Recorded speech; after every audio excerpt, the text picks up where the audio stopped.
Ir pagājis labs laiciņš, un šādas tādas izmaiņas te ir notikušas. Griķirāžu patiesībā, man liekas, ir diezgan nekāda. Es salīdzinu iepriekšējā reizi, kad es vedu ganībās. Tā ir šitais pirmais maziņais stropiņš. Tur iespējams, ka ir māšu nomaiņa notikusi, jo bija kanniņa apakšā izgrausta. Nu, izgrausta, bet tā kā izgājusi brīvībā. Dējumi tā kā bija, kaut kādi 5-6 dienu veci. Jaunākas oliņas nepamanīju, diezgan daudz trani bija, kaut gan parastie. Šitās te, kā viņi sauc.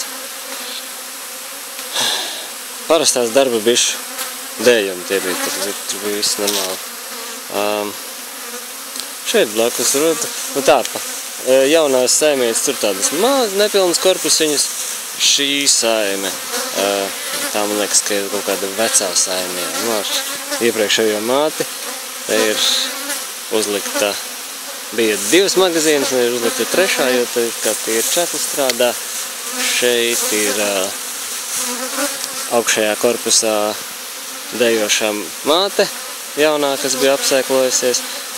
Es uzliku augšpusē, lai skreja paliek vienkārši vecajā vietā, pa vidu daudz mums tukšs, nu, ar izšūtiem rāmjiem, lai tik nes iekšā. It kā vēl griķi zied, vēl tīri balti, un skaņa arī, kad bites tur iekšā. Tā, nu šeit bija pavisam, tad bija jaunā māte, te ir patiesībā otrais, tur ir vienkārši tukšie rāmi glabājas otrajā korpusā augšā. Tur pa vidu ir propolis siets, un viņas sastapēja tur, nu, apakšā viņas staigā mātes. Viņa māca bija.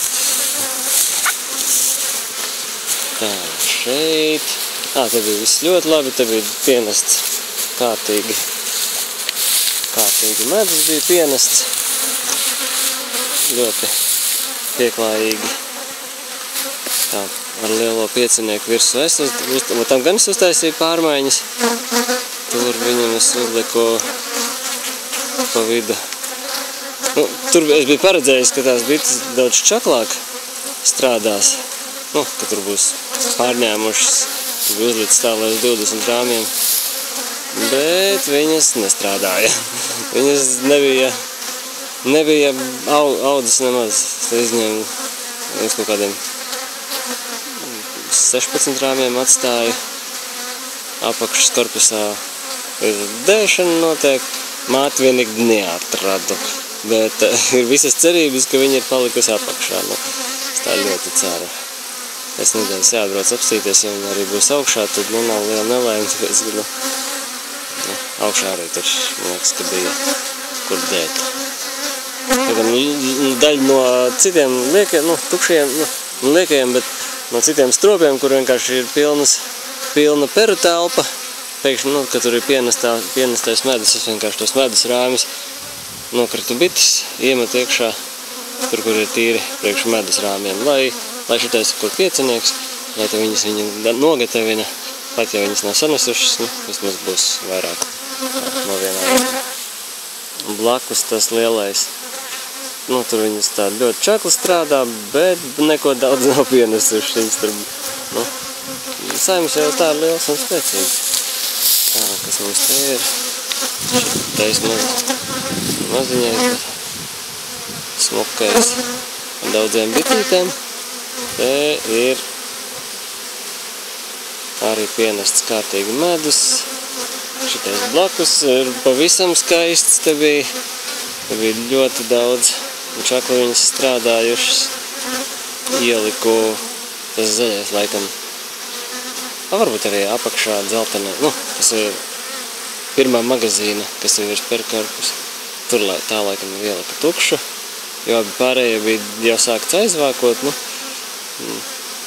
lai viņām ir vieta, kur nest nektāri iekšā.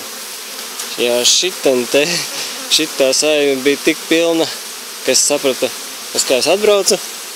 Es uzliku šitai te mātei atsevišķu dēšanas korpusu, lai viņi dēja. Tas bija vienīgais korpus, ko es paņēmu. Es biju uzrakstījis kā nepieciešamo darbu sarakstā, ka vajag atvest 2 šitos somu tipa korpus. Viņam un otru vajadzēja šitam te likt virsū.